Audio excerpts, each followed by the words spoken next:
In 2015, Earth saw the birth of a new island, the first of its explosive type in 53 years.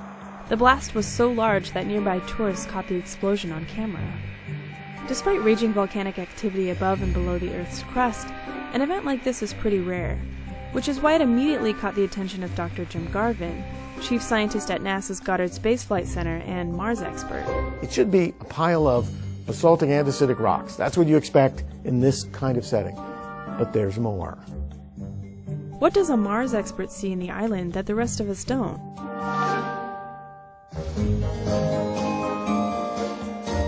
The new island, unofficially known as Hongatonga Hangahaipe, is located in the remote southwest Pacific, nestled between two other islands in the Kingdom of Tonga.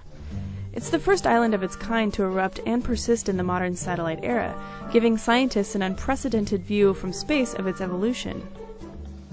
There are other islands being formed, including ones near Japan. Very nice, lava eruptions, classic.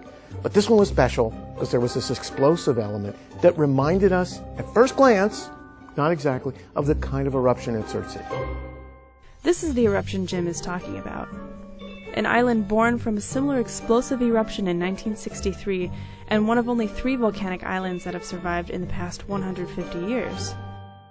Very early in Jim's career, Surtsey was the first newly formed oceanic island he ever studied. Dr. Jim Garvin, chief scientist here at Goddard. Years later, he went on to become NASA's chief scientist, pushing the agency's priorities towards Mars exploration that eventually led to the creation of the Mars Exploration Rovers, the Mars Reconnaissance Orbiter, and the Mars Science Laboratory.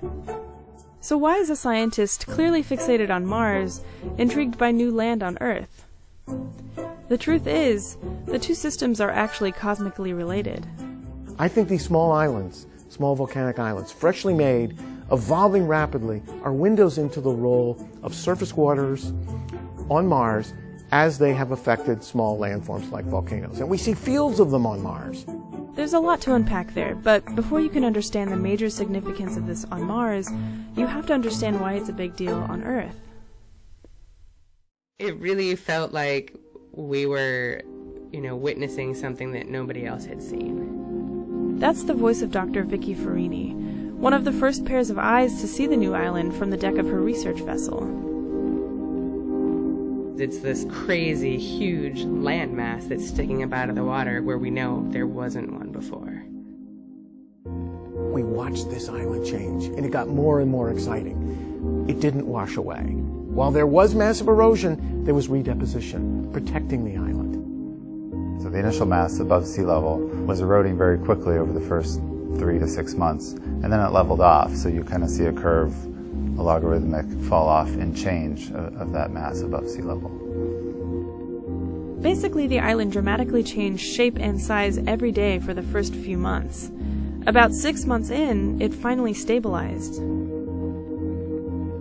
Vicky's initial measurements and observations were crucial, but their research ship couldn't get close to the island without risking a collision.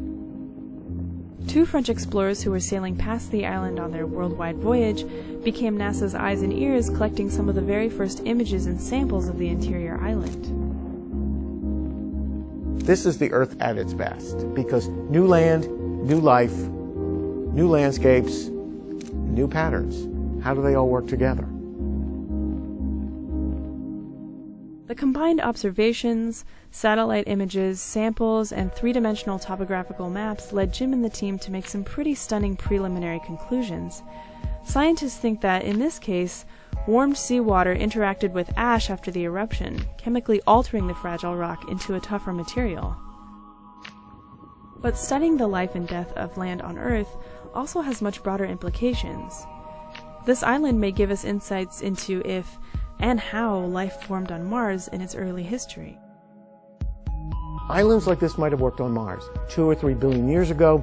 Lakes and small seas, filling depressions, persistent surface waters. The stuff we really strive to understand because it could have produced the conditions necessary for microbial life, or not. While the verdict is still out on whether or not liquid water on the surface of Mars may have produced life, scientists are currently running detailed chemical analysis of the island rock samples that will hopefully provide more answers in the months to come. Earth is a magical place because really it's our point of departure for everything.